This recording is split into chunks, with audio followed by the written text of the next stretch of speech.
Is Wednesday, February 13th. It is 8 a.m. Today is the February meeting of the Colorado State Board of Land Commissioners. It's a little bit of an unusual meeting for the record because it's taking place with our commissioners on the phone, and I believe we only have 3 of our 5 commissioners on the phone today. Unless you haven't seen Commissioner Moffett pop up, have you? Okay. So I'm going to take the role, and I am the understudy to Commissioner Bynum. I'll be performing her role as chair today and trying to keep the meeting moving since I can see everything and she cannot. So with that, commissioners, you'll want to unmute for this. Commissioner Butterworth? Here. Commissioner Carney? Here. Commissioner Bynum? Here. And is there anyone else on the phone today? Okay. Commissioners, there are about a half dozen staffers here and then probably another half dozen folks who are here for various matters, primarily I think the Cheyenne Ridge wind lease. We don't have enough commissioners to get into executive session, so I think we can dispense with Roman numeral 3 and go straight into the meeting. And our first item on the meeting agenda is open public comment for non-agenda items. And I see we have one person who has signed up for that, Nancy Stocker. Please, if you'll join us up here and introduce yourself for the mic.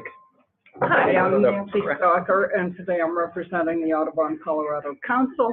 We simply wanted to thank the staff for postponing consideration of prairie chicken areas for leasing until Colorado Parks and Wildlife finishes their stipulations, suggestions, and we encourage you to follow those in great detail because the prairie chicken is one of 5 grouse species that reside here in Colorado at this time. And we're very much in danger of losing them. I went to Oklahoma a few years back to the Prairie Chicken Festival, and at that time they were down to 2 observable prairie chickens near the festival, which was really sad. I had to go to Texas as part of their festival in order to see some lessers. These are economically important to Colorado because we have 5 grouse species, 3 species, the greater sage grouse, the Gunnison sage grouse, the sharp-tailed grouse, and the 2 prairie chickens. And if we would lose Gunnison and the lesser prairie chicken, there would only be 3, and that would make Colorado like an awful lot of other states, which would keep people from the Orient and Europe and perhaps Australia from coming to Colorado to get all 5 grouse on their list. So I strongly encourage that you support the lesser prairie chicken as much as you can. Thank you for your time. Ms. Stocker, thank you very much for your comments and for joining us today. Appreciate that. And obviously, you know Mindy, I suspect you guys have worked on this, so thanks. Next are announcements. The only one I have is for our commissioners. You should be aware that Dan Gibbs, the new executive director of Department of Natural Resources, was confirmed by the state Senate last week, so he is now official in his role. I have met with him once now with a group of the other division directors. I would say that thus far he's still getting a feel for what his priorities ought to be from the governor's office. Right now the governor's focused on 4 areas that primarily don't involve DNR.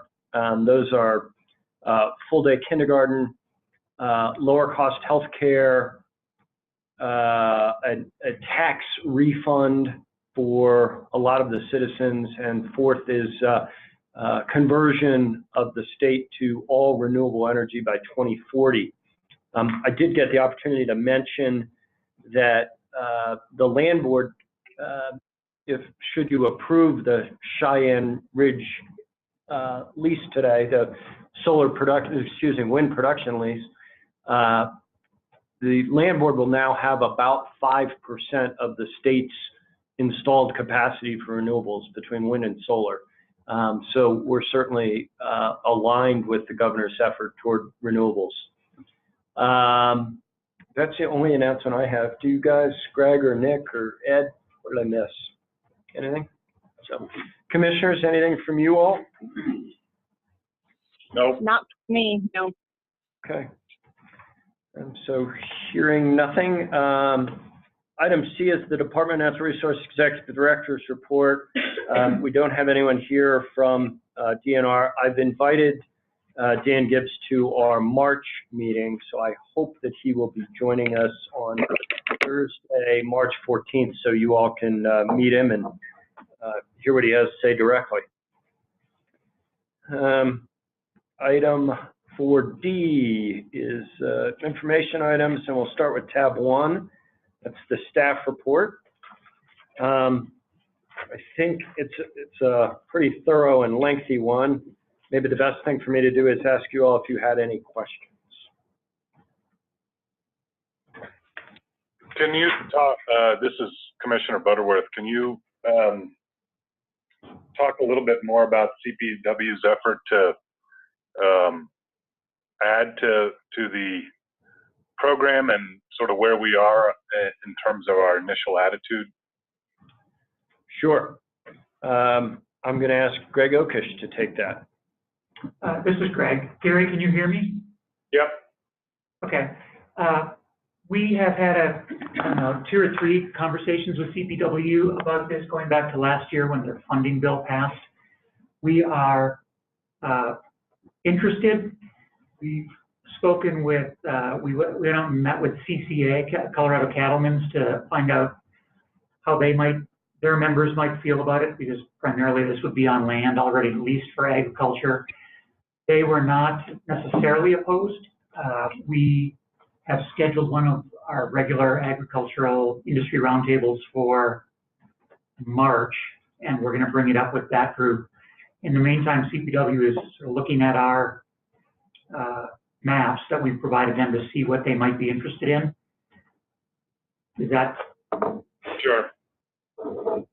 I mean, that's at least it struck me as a lot of acreage to be added, and I wasn't sure if this was part of sort of the ongoing pressure by other groups to open up our lands to more hunting. I recognize, that we derive some revenue, but just if this is just sort of part of our ongoing conversations, that's great.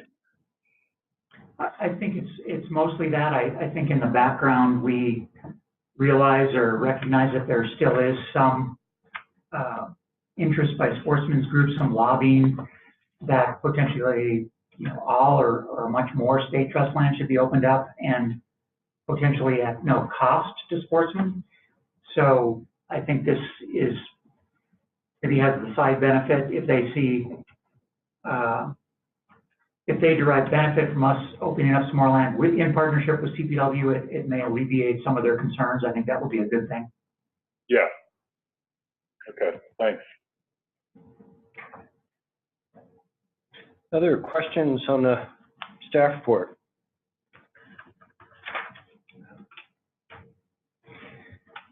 I'll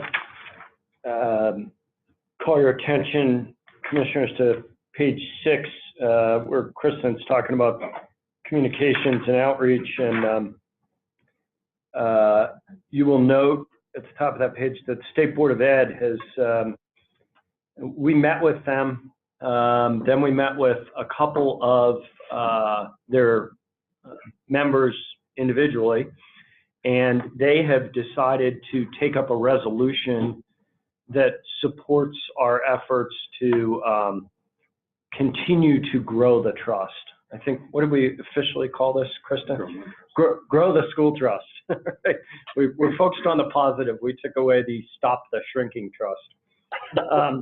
So that's our half full person in charge of naming things. Yeah. But they are going to pass a resolution today in support of our efforts. Well, we hope they are. They are going to introduce a resolution in support of our efforts. And so we're continuing to make slow progress on that front.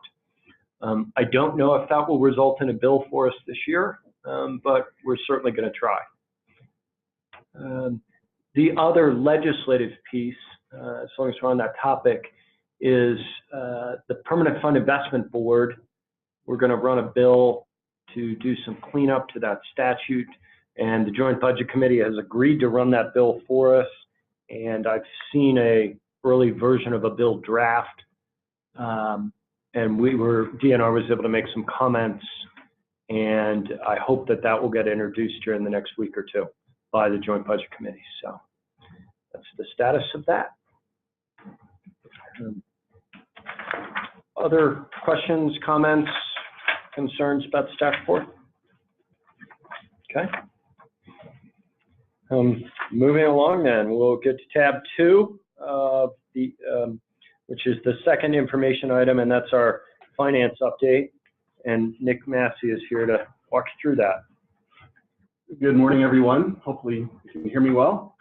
The materials in your packet are pretty thorough, so I didn't plan a significant conversation about what was presented in those memos, but I entertain as many questions as you'd like to bring forward. You know, the highlight of the mid-year revenue update is that we're going to expect quite a bit more in oil and gas royalty than we had forecast.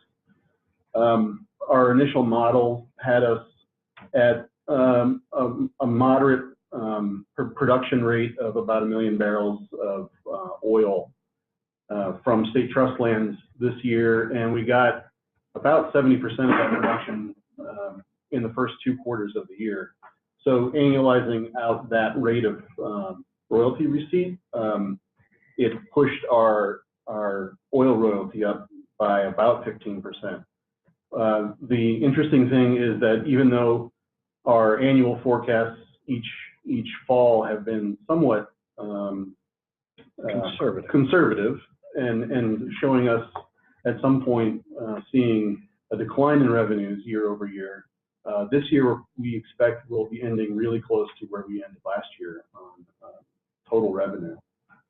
The other sort of factor related to oil is that we typically forecast gas royalty as a percentage of oil royalty, and because of the increase in oil, we're expecting an increase in gas royalty of about $3 million. So between those two, we've got a pretty significant upward revision to the forecast for the year. Does anybody have any questions they want me to try to approach in detail regarding the mid-year update for revenue? This is Commissioner Butterworth. I saw under the commercial narrative, you know, the explanation why we're off and due to the renewable energy. I just wonder if, as we look forward, if it wouldn't be appropriate to pull out renewable energy as a separate item and not under, because I was actually initially, I'm sure I should know that we track renewable energy under commercial, but as I was reading that, it seemed, you know, with the governor's focus on renewable, maybe pulling that out as a separate, because it intuitively doesn't land under commercial for me, even though in the industry that's maybe very well where it should be, but just a thought. Thank you, Commissioner. We can do that for sure. We track every line of business, and I think that one's now got enough of a critical mass that we ought to. That's a really good idea, Gary. This is Commissioner Bynum.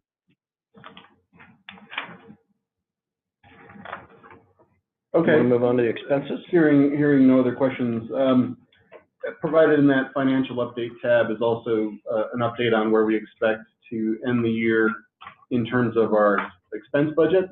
No significant changes there. We still continue to carry forward some savings related to vacancies, so somewhat bittersweet in those budget savings.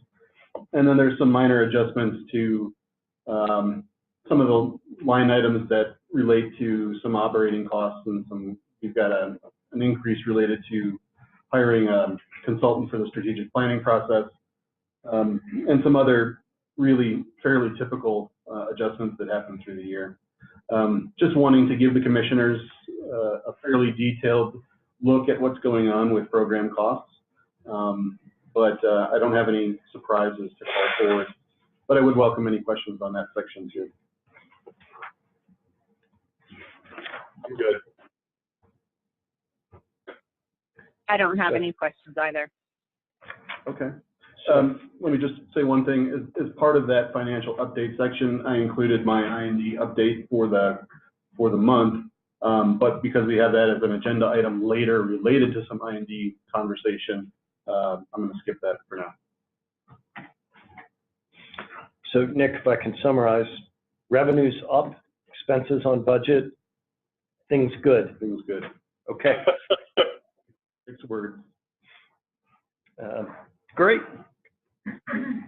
So I'm going to move down to item D2, request for review, and there aren't any. Yay, team. Thank you. D3, final action. And so, Katie, can we see if your customer is on the line? Is that correct? Or let's see. Tracy, is that? Okay, terrific. So we'll continue with 3A, which is oil and gas lease extensions in Prowers and Kiowa County.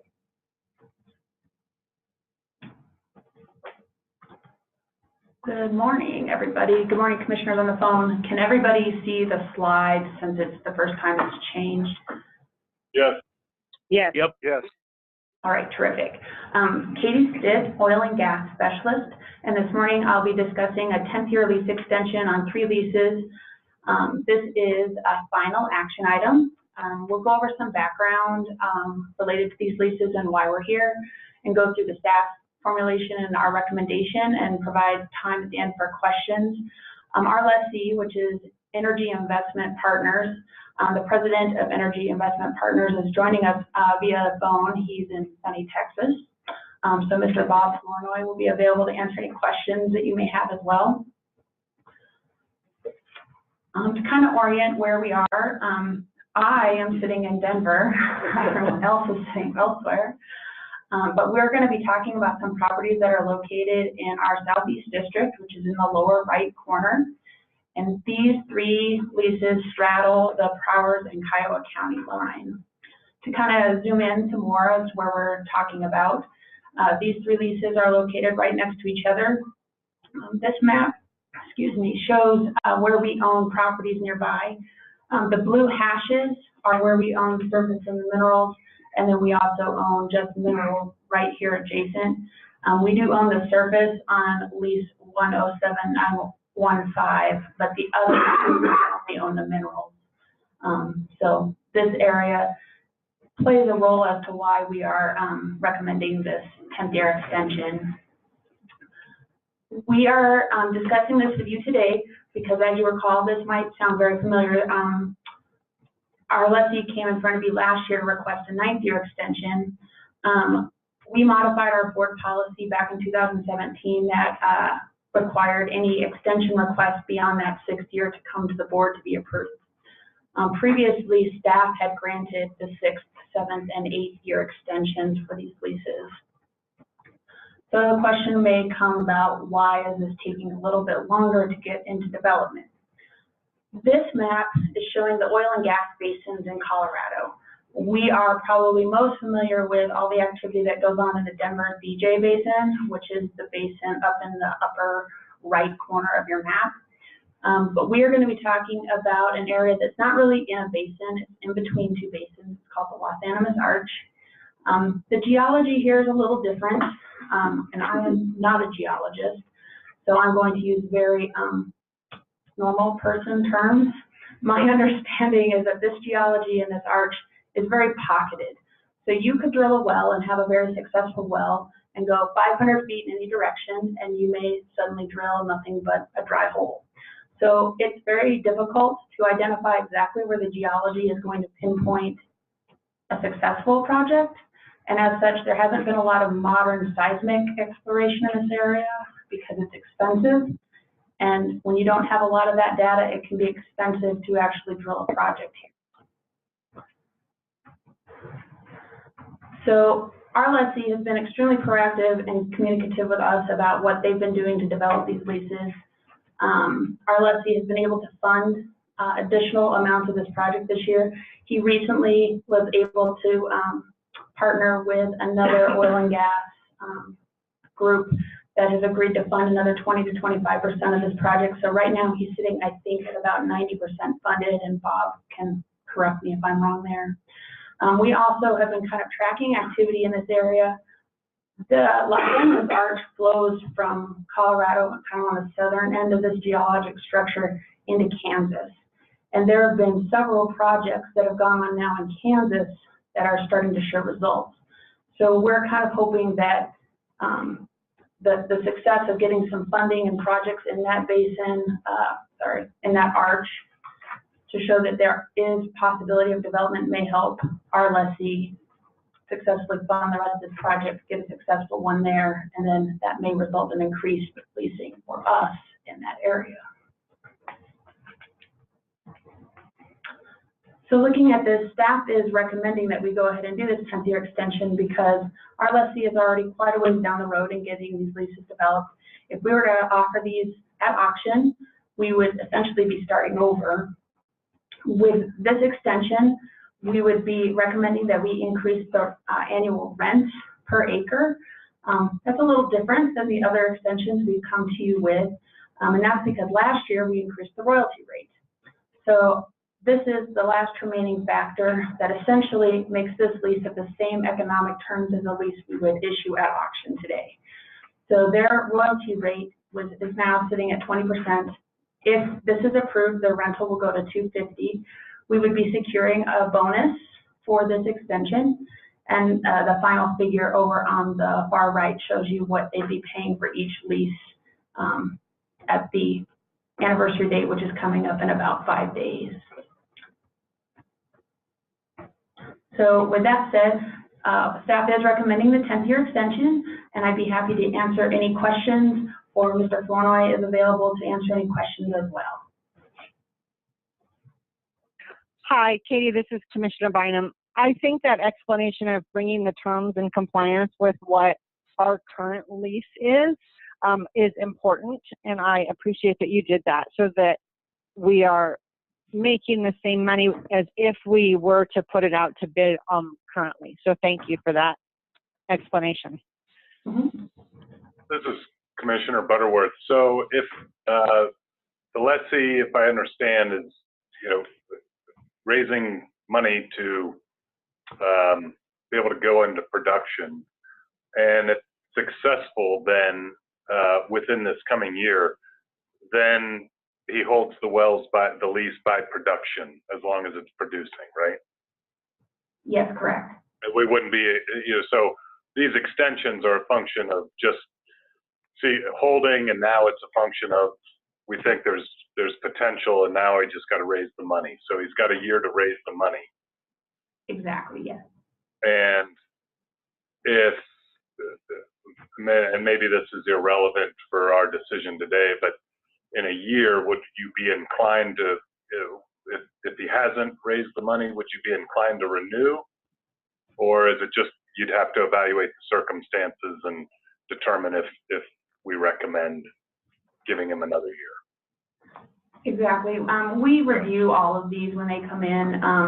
For this particular project, the location of where it is particularly key in our analysis. There's not a lot of activity that's occurring there at all. We've done some leasing, but it's been on the far western side of Kiowa County. Prowers County, I think in the cover sheet, I've given some information about what our leasing activity is there. I believe we have 6 active oil and gas leases in Prowers County right now, and 2 of them are Investment Energy Partners leases. Given that there's not a lot of current activity going on there, we want to encourage the lessees that we do have in that area to be able to get our property into production. That said, if there is some fundamental change in what's going on down there, none of these extensions are guaranteed. Yeah. Oh, go ahead, Greg. I was just going to say, I think what we're saying is we would reevaluate it next year. Yeah. And then I think, Katie, you mentioned it, that, you know, the alternative, which would be to not grant the extension, is not as appealing because we'd be starting over, and through that process, it would take what and how many months to, I just want to make sure that we don't think, and I'm guessing because of your recommendation, that if we don't sign the renewal, putting it out to bid won't yield a more lucrative result than somebody who could get it into production or bring resources to get it into production within the next year. Correct. I think that given the fact that there's been little to no interest other than by Mr. Flournoy and his company in leasing in this area, if we put it out to bid, I mean, there's a possibility somebody else could come in which case we'd be starting with them from scratch. If we were to tell Mr. Flournoy, okay, you can put this back out to bid, there's a possibility that his funding group may decide that this project is not worth continuing with because there's an element of risk there that wasn't there with that lease in effect as it stands right now. Okay, thank you.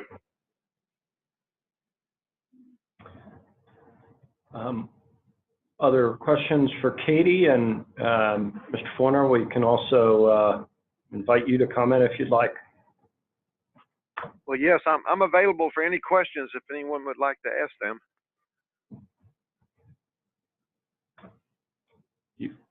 You two have spoken, so I take it you've covered it, Katie. Is that right? Okay.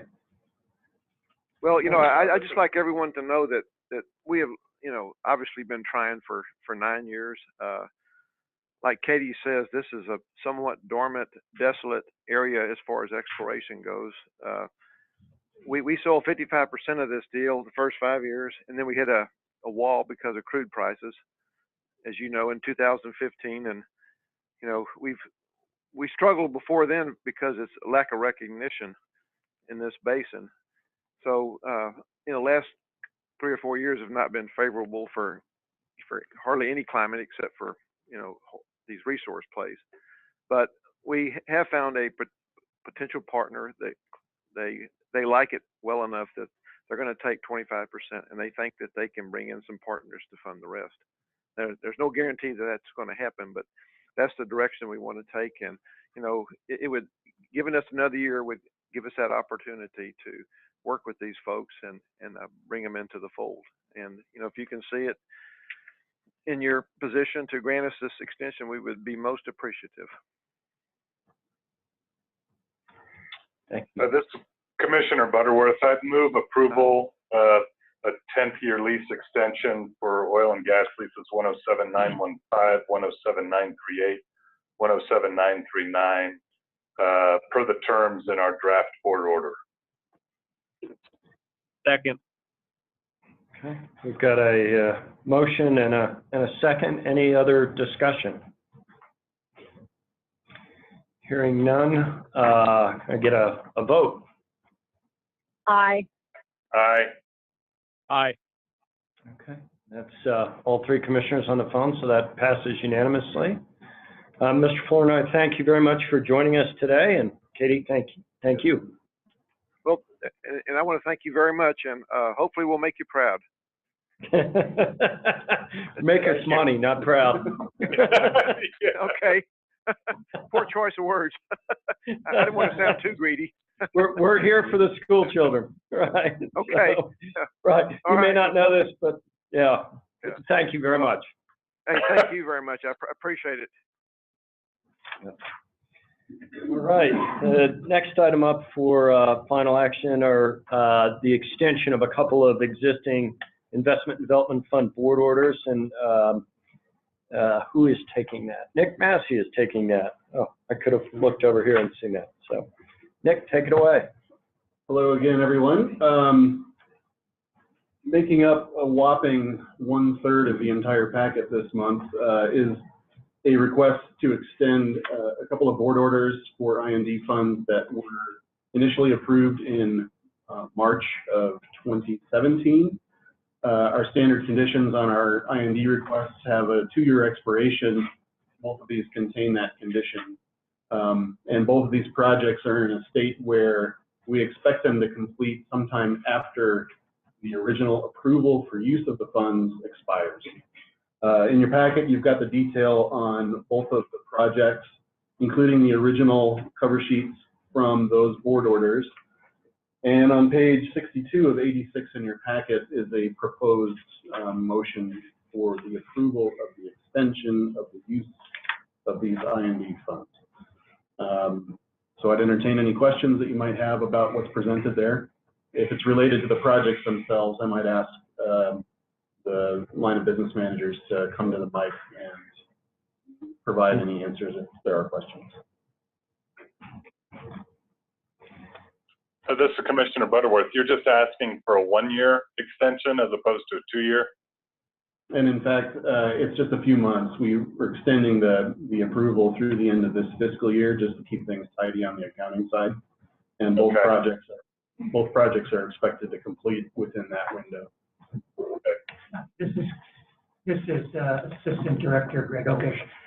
I want to clarify that Sherman Creek Ranch isn't expected to complete, but we expect to complete the work under the current budget by the end of the fiscal year. And I believe sometime between now and then, we will be back to you to describe some additional work we want to do that will require additional funds. And then on the Bald Mountain one, that transaction, that's funding to help support the closing of a transaction that will close before June 30th. Yes. Okay. This is Commissioner Bynum. Can you please remind me how it works when we allocate a certain amount of IND funds and we don't need all of them? The project's complete and we didn't use all of them. How do they roll back? How does that look? I can answer that, Commissioner. Assistant Director Nick Massey. We simply just pull those funds back into what's available for use for other projects. Okay. They work out in the math per year of our statutory authority for transfers, but we actually only move money around very carefully as we're spending it. So we don't have a pool of idle funds sitting around really. Okay, so they don't really move back because they don't move until they're spent anyway. So they just remain available for other IND projects. That's correct. That's exactly right. Thank you. So if we, for example, if we were going to do a project for, we got a board approval for 100,000, we only ever spent 90, there'd be 10 sitting there, and the next time we had to make a transfer for a future IND project, we would need 10,000 less. Correct. Got it. And the idea is not to build up a balance in that account because we want to make distributions to the beneficiaries.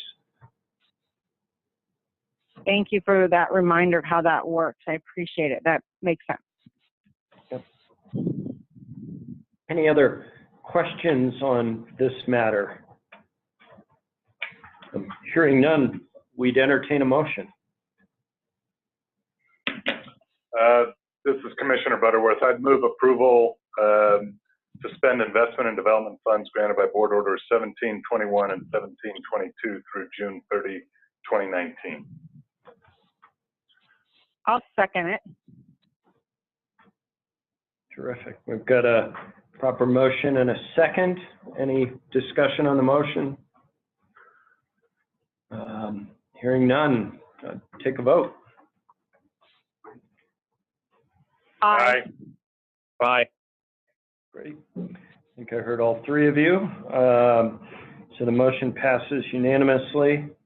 Thank you very much. Nick? Okay, next matter on our agenda today is the wind production lease for Cheyenne Ridge. It's the matter we've all been waiting for. Apparently, there's a commissioners who've got at least half dozen folks here for that matter. Since I'm describing that, since I know you can't see it, and David Rodenberg is going to walk us through that. That is tab 5 in your books. So, David, welcome. Thank you. Good morning, Commissioner. David Rodenberg, Real Estate Portfolio Agent. As Bill mentioned, today I'm presenting a final action item, which is to recommend to the board to approve a wind production lease to Cheyenne Ridge Wind Project, LLC. I'm going to go through a little bit of a background and then talk about staff's formulation for recommendation, and then open it up for any questions or comments that you may have. And we also have some folks here from the project and also from Excel Energy, if you have any specific questions for them. So the project is located, it straddles Kit Carson County and Cheyenne County. It's near the eastern border of Colorado. To give you a little background on on renewable energies in Colorado in general, Colorado currently has approximately about 3,000 megawatts of installed wind energy capacity statewide, of which 4.2% of that is on state trust land. In August of 2018, the Colorado Public Utility Commission approved Excel's Colorado Energy Plan to increase its renewable energy resources from 28% to 53% in 2026. Over the last 2 years, staff has coordinated with Excel to issue planning leases to coincide with its request for proposals to provide renewable energy power. The State Land Board has approximately 140 megawatts of installed renewable energy power capacity. 126 megawatts of that is wind, and 13 megawatts of that is solar. The board entered into a planning lease with Cheyenne Ridge Wind Project, LLC, in March of 2017. The purpose of the planning lease is to give the lessee the exclusive right to negotiate a production lease, which is why we're here today, once the lessee completes the necessary due diligence, planning, and other requirements of the planning lease. This particular project as a whole, which includes state trust land, of course, is approximately 70,000 acres. Up to 4,480 acres of that is on state trust land. It includes 228 wind turbines. 17 to 21 of those, if this project is approved, will be on state trust land. It will produce 500 megawatts of power, of which approximately up to 46.2 megawatts will be on state trust land. This complete project has a capital investment estimated to be around $500 million. This project is also a build transfer project, which will ultimately be owned by Public Service Company of Colorado, subsidiary of Excel. Cheyenne Wind Project LLC is a limited liability company, which is wholly owned by Tradewind Energy, Inc. Tradewind was formed in 2003 and is one of the largest wind project development companies in the United States, having completed 27 wind and solar projects across 6 states. So I understand that you guys can see the slides. I have a site map pulled up. It's also in the cover sheet. It shows the complete project boundary, which is sort of in a brownish color. There's a lot more going on in this project boundary, but all we're showing here are the state trust lands and the proposed turbine locations for this project. There's a minimum of 6 sections with 17 turbines. And a potential of another section with an additional 4 turbines, and they're considered alternate locations depending on the project needs.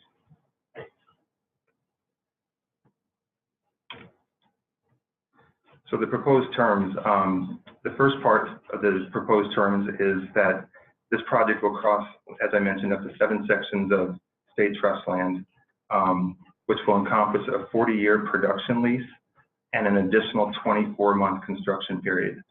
In the cover sheet and the board order, staff had mentioned recommended a 12-month construction period, but upon further discussions with the project folks, we decided we needed to move to increase that to 24-month construction period. So we'll be revising that recommendation.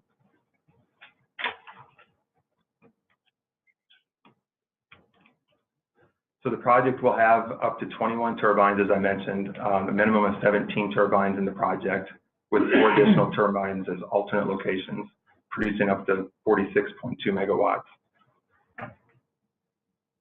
So the lease will include a bonus payment of $1,500 per megawatt, a one-time bonus payment. There'll be approximately 6.6 miles of new access roads, and which will be a one-time payment of $4,000 per mile. Approximately 2.1 miles of overhead transmission lines. These are 115 kV transmission lines, and there'll be a one-time payment of $4,000 per mile. There'll also be 17 miles approximately of underground collection lines, and those will be there'll be a one-time payment of $1,600 per mile. This totals an estimated amount of $131,300 of a one-time payment. The lease will also include an annual ground rent of $4 per acre with a 2.45% annual escalator. And then it will also include the greater of a minimum production payment of $3,600 per megawatt per year, escalating at 1.5% per year, or a percentage of gross revenue.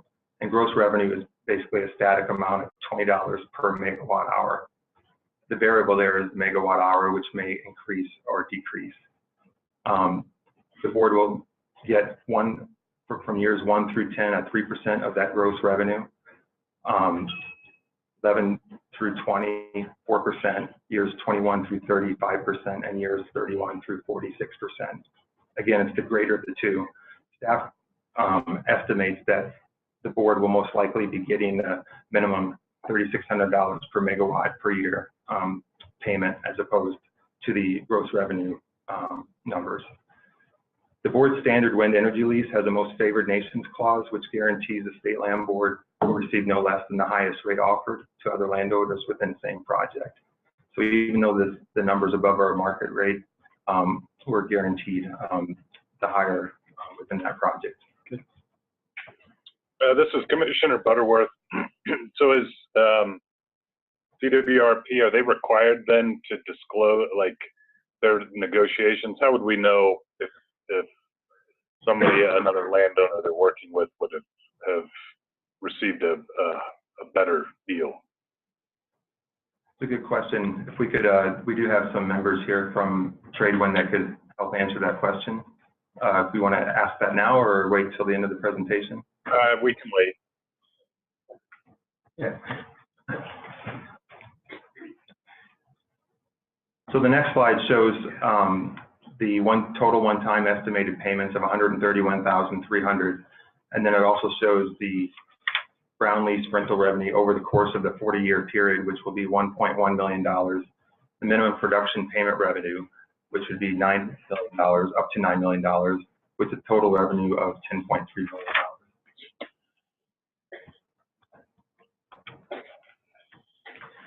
Other considerations for the board to know are that there are 7 different agricultural grazing lessees on the property. Each leased area will be reduced by approximately 0.06 acres per turbine, and also reduced by the land associated to the access roads. I estimated approximately 16 to 22 acres will be reduced from these leases. The point being that out of the 4,480 acres, there's a minimal amount of acres removed from the agricultural leases.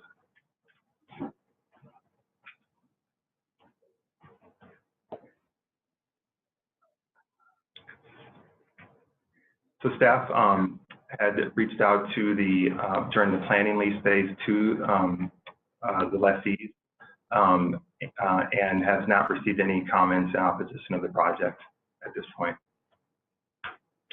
CRWP LLC will follow all local land use regulations, and best management practices based on required environmental studies will become part of the lease. These terms will be structured in accordance with the adopted renewable energy leasing policy. And this project was reviewed by all the lines of business and who provided feedback which support the project.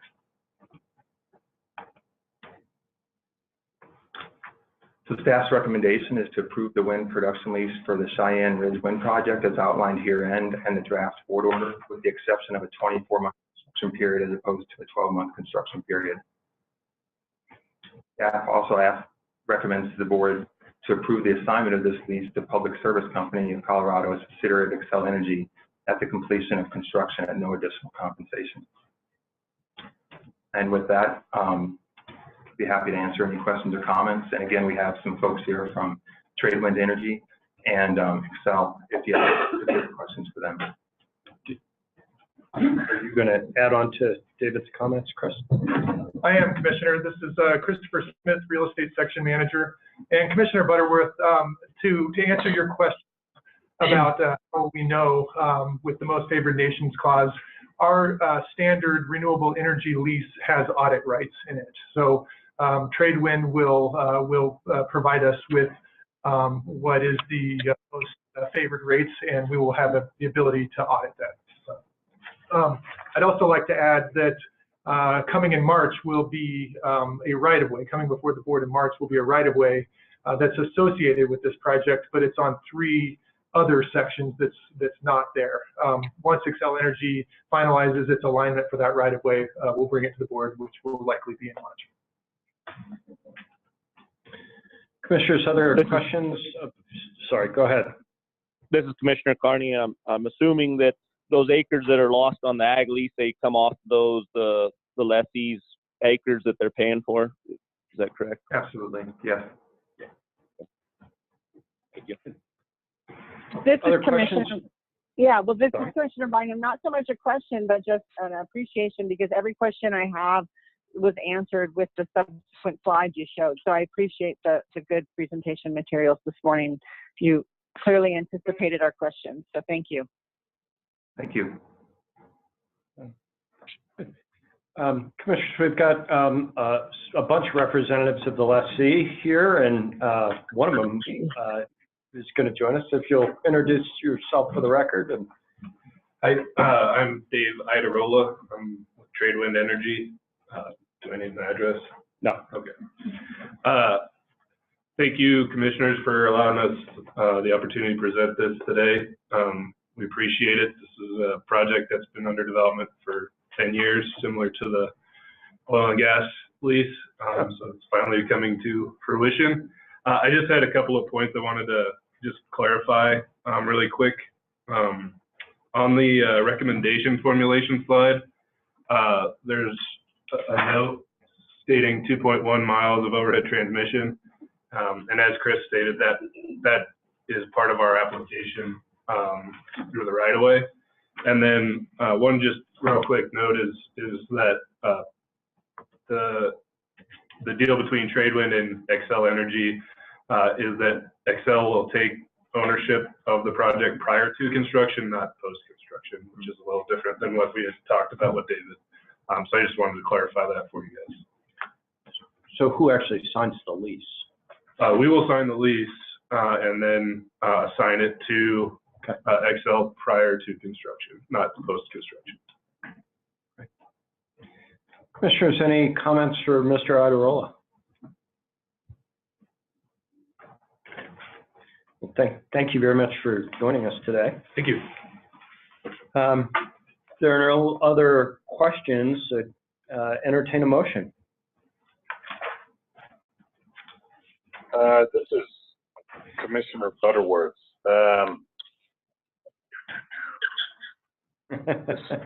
That's Not wanting to read this entirety, but we've got a couple of amendments to the draft board order. So I would move approval of wind production application 4944 Cheyenne Ridge based on the terms outlined in the draft board order, with 2 changes: that the initial construction period be 24 months instead of the 12 months noted in the draft board order, and that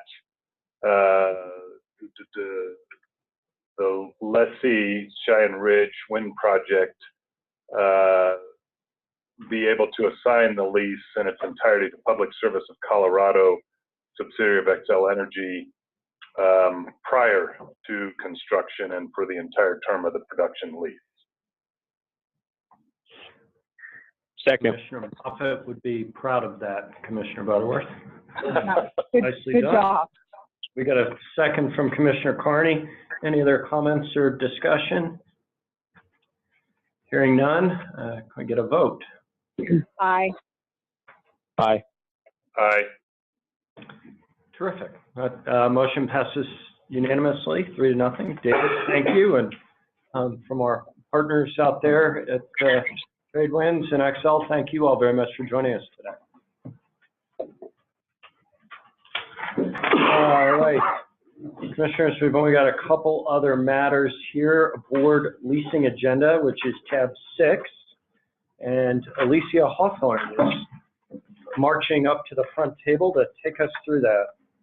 Good morning, Commissioners. For the record, Alicia Hawthorne with the Transactions and Record Services team. This is the February board leasing agenda. We have 6 competitive bids, all of which are agriculture leases. We have 4 new leases, all of which are recreation leases. And we do have 1 renewal, which is a commercial lease that have appeared on this board leasing agenda.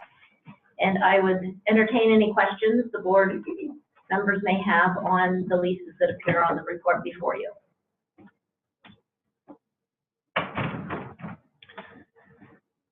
Commissioners, my comment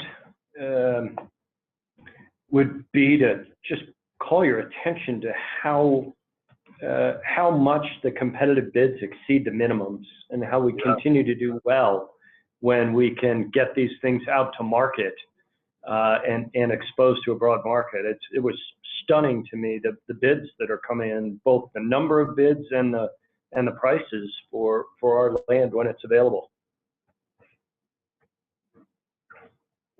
And if I could make a comment, so on item number 2, which is lease 112337, that particular bid, it was on a vacant parcel. And the reason is that that was a competitive bid a year or 2 ago, and that was turned back in because the bidder didn't want to afford the rest of the, so sure, that instance, there was some bidding that went on, but the lessee couldn't keep the lease. And this is Gary. This is Commissioner Butterworth. I noticed that we didn't go with the highest bid on that lease. That would be on lease number 4. Correct. Lease number 4. In the package. 347. Yeah, correct. And the reason, my understanding that the selection was made for not the highest dollar bid, and that was because there is a prairie dog issue, and so the second highest bidder, when the reviewers evaluate the bids, they took into consideration that the second highest dollar bidder was going to handle the prairie dog issue, as opposed to the highest dollar bidder that was not going to. We would have had to handle that. They were going to ask us to fund the prairie dog treatment, and the second highest bidder was going to fund it themselves. Got it. Thanks. Any other questions? Julie, Commissioner Butterworth, sorry, was that you, Bill? No, go ahead. I was just going to move approval of the February 2019 board leasing agenda.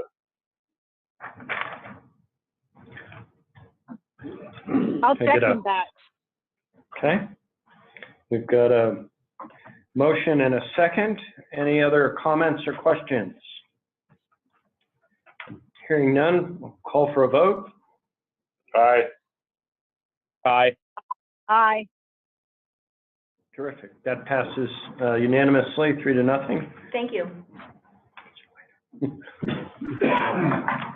Last 2 items are the minutes from our regularly scheduled January 10th board meeting and then from our special board meeting on January 23rd. Commissioners, did you have any comments or corrections to suggest to those? Nope. No. Hearing none, I think those are approved by acclamation. Yep. And I think that concludes our business today. So I will gather us out to an official conclusion of the meeting. Thank you for joining us. And Commissioners, the time you saved today, you're going to get to commit to us in March, where we've got 2 very full days for our March agenda. So look forward to seeing you in person then, and hearing your feedback and help with our strategic plan. So. And so that's all day, Wednesday and Thursday, 13th and 14th. Yes, the workshop on the strategic plan facilitated by Larry Dressler will be all day on Wednesday the 13th, and then he will open the meeting for us on Thursday the 14th with sort of a debrief of everything we did and heard the day before, just to make sure that we've got clarification. And then we'll go into the regular meeting after that, and there's a bunch of matters that are on the agenda right now for approval on the 14th. Okay. All right, well, thank you all. That's record time for us. I think 1 hour, start to finish. And thank you guys for taking the time to join us today. So, Thank you very much. see you in March. Thank you. Yeah. Take care. Bye. Thanks.